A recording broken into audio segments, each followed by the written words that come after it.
अभी से हाय মালিক মাত্রা নীতি নিয়ে গেল এই দেখ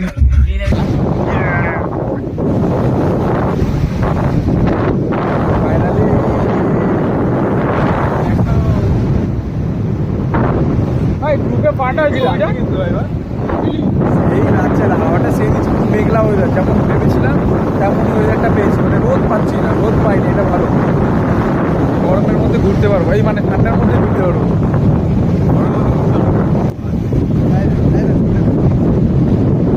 ব্যাপারটা হচ্ছে লক্ষ্মীর ভান্ডার আমরা খুঁজে পেয়েছি, কিন্তু কেউ একজন না ভান্ডারটা ফাটিয়ে মনে হচ্ছে টাকা নিয়ে নিয়েছে, পুরো খালি করে দিয়েছে।